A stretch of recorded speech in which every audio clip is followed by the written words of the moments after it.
আসসালামু আলাইকুম। দেখতে পাচ্ছেন আপনারা যে মাঠে কিন্তু কৃষকরা খুব ব্যস্ত। রোয়া লাগাচ্ছে। দেখতে পাচ্ছেন।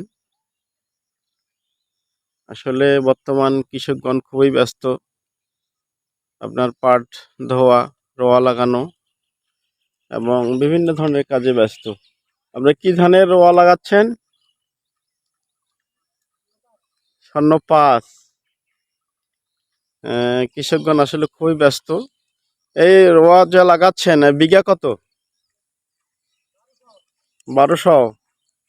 আপনার ৪ জনে মানে দল নাকি? ৪ জনে কতটুক মাটি লাগাইতে পারবেন আজকে?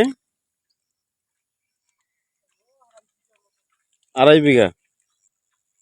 ২.৫ বিঘা হলে ২৪ আর হচ্ছে আপনার ৬, ৩০, ৩,০০০ টাকা নাকি?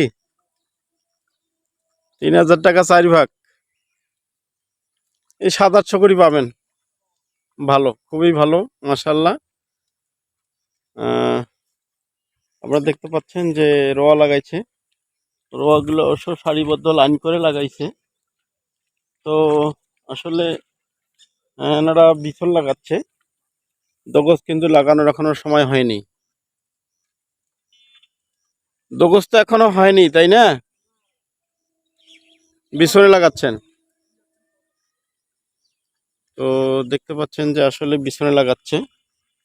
বিছন লাগানোর সময় ঠিক আছে। দোগজ হয়তো লাগানো আরো দেরি হবে।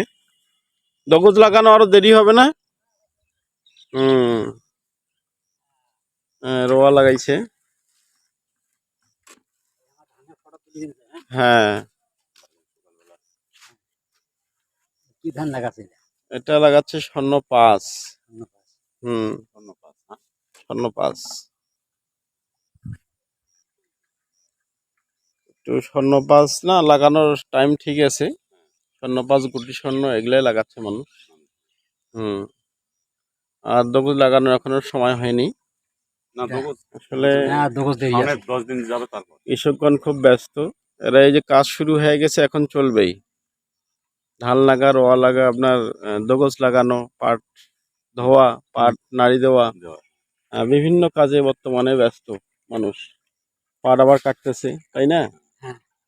আবার এই সময় কিন্তু পানি একটু কম, এই সময় কিন্তু বিছন লাগানোর উপযুক্ত একটা সময়, তাই না? যখন আপনার পানি বড় হয়ে যাবে তখন তো আর বিছন লাগাতে পারবে না। তো ভালো থাকেন, সুস্থ থাকেন। আসসালামু আলাইকুম।